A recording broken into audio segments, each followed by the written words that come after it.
on 7 News, the ex-wife of a man accused of exploiting and pimping a 14-year-old girl says he tried to do the same thing to her.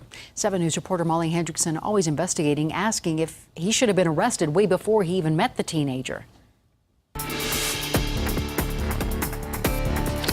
Investigators say Robert Gonzalez first forced this 14-year-old to have sex with him, then started pimping her out. He's accused of posting naked pictures of her online, forcing her to have sex with at least 30 men. 2 years of online prostitution fueled by meth and money. He did it to me. I knew he was going to do it again. It's a familiar story this woman tried desperately to stop. She asked us not to show her face. She says he posted ads of her on Craigslist while she was still his wife. It was like my whole life was over.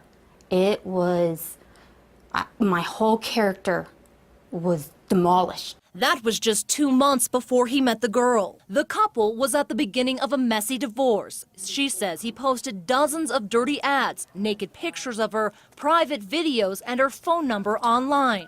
I woke up to over 100 missed calls, 99 text messages of all these different people asking if I was available. She complained to both the FBI and Jefferson County Sheriff's Office, emailing investigators the humiliating photos and ads, her most private moments once again put on display. Records show at the time, Gonzalez had a protective order against his wife, even though the two were living together trying to repair their marriage. Investigators said if they pursued charges against Gonzalez, they would also have to pursue charges against her for violating that order. The investigator wanted to make it clear to the victim of the Craigslist case that we have her listed as a suspect and we would likely have to pursue both cases.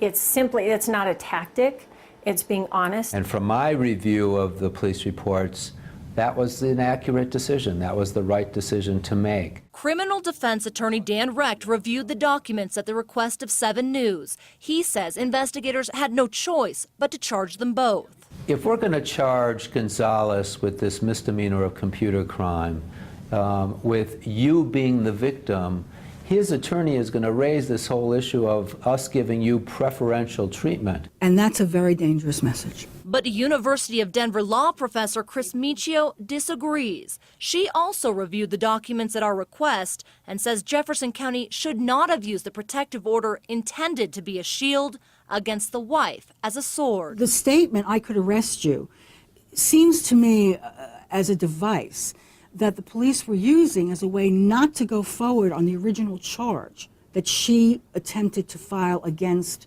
Mr. Gonzalez regarding what he had done with Craigslist. And that, Michio says, may have had dangerous consequences. Perhaps the message that was sent, because he's using a computer, he's using the same devices, I can do whatever I want.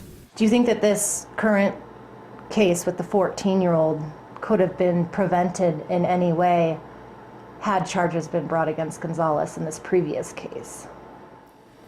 I have absolutely no idea. But for Gonzalez's ex-wife, that answer isn't good enough. She believes this could have been prevented had investigators listened in the first place. If I would have just tried a little harder, you know, to get him, I don't know, for the police to see what they really are facing, you know, this would have never happened. Hendrickson, 7 News. Now, Gonzalez is being held on $500,000 bond in the case involving the 14-year-old girl. He's charged with 15 counts, including trafficking children, sex assault on a child, and pimping of a child.